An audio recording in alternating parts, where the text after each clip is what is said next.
തരക്കേടില്ല. പടം തുടങ്ങുമ്പോൾ ഒരു നറേഷൻ ഉണ്ട്, അത് ചെയ്യുന്നത് ജാഫർ ഇടുക്കിയാണ്. ജാഫർ ഇടുക്കിയുടെ വോയിസിന് ഈ നറേഷൻ അത്ര അങ്ങോട്ട് ചേർച്ചയില്ല. പക്ഷേ ആ സ്റ്റോറി കൊള്ളാം. സ്റ്റോറിയും ആ പറയുന്ന സ്റ്റോറിയും പിന്നെ സിനിമയിലെ സ്റ്റോറിയും തമ്മിൽ വലിയ ബന്ധമൊന്നുമില്ല. പക്ഷെ അവൻ്റെ ഒരു മോറൽ അതാണ്. ഇതിനകത്ത് ആദ്യം കാണിക്കുന്നത് ഒരു വലിയൊരു ഇല്ലത്തെ, നല്ല ബെൻസ് കാറും കാശും ഒക്കെ ഉള്ള ഒരു ഇല്ലത്തെ ഒരു തമ്പ്രാട്ടി കുട്ടി. അവൾ പക്ഷെ പ്രേമിക്കുന്ന ഒരു ചോവനയാണ്. അപ്പോൾ അവൻ്റെ കൂടെ ഒളിച്ചോടി പോവാണ്. അപ്പോൾ ഒളിച്ചോടി പോകുന്നതിന് മുമ്പായിട്ട് അവളുടെ മുത്തശ്ശിയുടെ ഒരു ആഭരണ പെട്ടിയും കൂടെ അവൾ അഴിച്ചോണ്ട് പോകും. പക്ഷെ എടുത്തോണ്ട് പോകുന്ന പെട്ടി മാറിപ്പോകും, അത്രയ്ക്കുള്ള ബോധമേ ഉള്ളൂ. എന്നിട്ട് അവൾ ഈ പെട്ടിയായിട്ട് ഈ ചെക്കൻ്റെ വീട്ടിൽ ചെന്ന് കഴിഞ്ഞിട്ടാണ് അത് തുറന്നു നോക്കുന്നത്. അപ്പോഴാണ് അറിയുന്നത് ഇത് സാധനം മാറിപ്പോയെന്ന്. പിന്നെ ഈ ചെക്കൻ്റെ വീട്ടിലെ സാഹചര്യം ഇവളുടെ വീട്ടിലെ പോലെ അല്ലല്ലോ.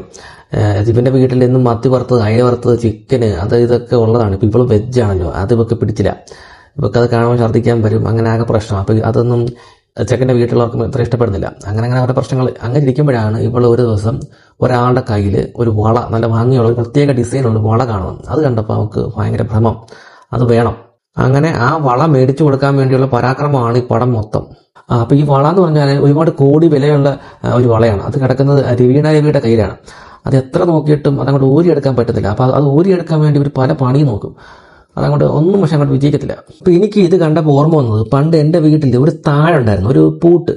അപ്പം അതിൻ്റെ ആ ഹോളിൽ കൊണ്ട് നമ്മൾ താക്കോലിട്ട് കഴിഞ്ഞാൽ അത് ഓപ്പൺ ആക്കാൻ പറ്റത്തില്ല. പകരം ഈ താക്കോലിൻ്റെ അറ്റം കൊണ്ടുവന്നിട്ട് ഈ താഴിൻ്റെ സൈഡിൽ കൊണ്ട് ഞെക്കണം. ഞെക്കുമ്പോൾ അവിടെ വേറെ സാധനം ഓപ്പൺ ആയിട്ട് വരും കേട്ടോ. അതിൻ്റെ അകത്ത് ഹോളുണ്ട്. ആ ഹോളിനകത്ത് താക്കോൽ ഇട്ടുമ്പോഴാണ് അത് ഓപ്പൺ ആക്കാൻ പറ്റത്തുള്ളൂ. അപ്പോൾ അത് ഒരു ട്രിക്കി സാധനമാണ്. ഈ വളയും അതേപോലെ ചെറിയ ട്രിക്കി സാധനമാണ്. അത് പെട്ടെന്ന് ഊരാൻ പറ്റത്തില്ല. പക്ഷെ അതിൻ്റെ എവിടെയെങ്കിലൊക്കെ പിടിച്ച് ഞെക്കിക്കഴിഞ്ഞാൽ തുറക്കാൻ പറ്റേണ്ടതാണ് എന്നുള്ള സിമ്പിൾ ലോജിക്ക് ചിന്തിക്കാത്ത നമ്മളെ ഒരുപാട് കോംപ്ലിക്കേറ്റ് ആക്കാൻ വേണ്ടി അവരെപ്പോഴും വള പിടിച്ച് ഊരാൻ നോക്കുക. ഇനി ഒന്നും പറ്റുന്നില്ലെങ്കിൽ കൈ വേണേൽ വെട്ടിക്കളയാം എന്ന് വരെ ചിന്തിക്കുന്ന ടൈപ്പ് ഒരു സംഭവമാണ് പടം മൊത്തത്തിലുള്ളത്. പടത്തിന്റെ ഫസ്റ്റ് ഹാഫ് കണ്ടപ്പോൾ ഞാൻ കരുതി ഇത് പെട്ടെന്ന് തീരും, ഒരു ഷോർട്ട് ഫിലിമിനുള്ള കഥയൊക്കെ ഉള്ളൂ, പിന്നെ അങ്ങോട്ട് കുറേ സീനൊക്കെ വലിച്ചു നീട്ടി എടുത്തിട്ടുണ്ട്. പക്ഷേ സെക്കൻഡ് ഹാഫിൽ അങ്ങനെയല്ല, കുറച്ചും കൂടെ ഒക്കെ സംഭവങ്ങളൊക്കെ ഉണ്ട്. പക്ഷെ എന്നിരുന്നാലും എൻ്റെ ക്ലൈമാക്സ് ഒരു ഫൈറ്റ് ഉണ്ട്, ഒരു മെസ്സി റൊണാൾഡോയും കൂടെ ഉള്ളൊരു ഫൈറ്റ്, മെസ്സിയുടെ റൊണാൾഡോയുടെ ഒരു മാസ്ക് ഇട്ടുകൊണ്ടുള്ളൊരു ഫൈറ്റ്. അത് എന്തിനാണെന്ന് വെച്ചാൽ അങ്ങോട്ട് മനസ്സിലായില്ല എന്താണ് അതുകൊണ്ട് ഉദ്ദേശിക്കുന്നത്. ഇതിൽ ധ്യാൻ ശ്രീനിവാസന്റെ വില്ലൻ വേഷം കൊള്ളാൻ നല്ല രീതിയിൽ ചെയ്തിട്ടുണ്ട്. പിന്നെ അവൻ്റെ ഭാര്യയായിട്ട് രവീണ രവി, ഒരു ഡബ്ബിംഗ് ആർട്ടിസ്റ്റാണ്. ഇതിലും നല്ലത് തന്നെ പുള്ളിക്കകത്ത് പെർഫോം ചെയ്തിട്ടുണ്ട്. ഇത് കൂടാതെ ലുക്കുമാനും കൊള്ളാം. പിന്നെ വിജയരാഘവനും ജഗദീഷൊക്കെയാണ് ഇപ്പോഴത്തെ ട്രെൻഡിങ് അച്ഛന്മാർ.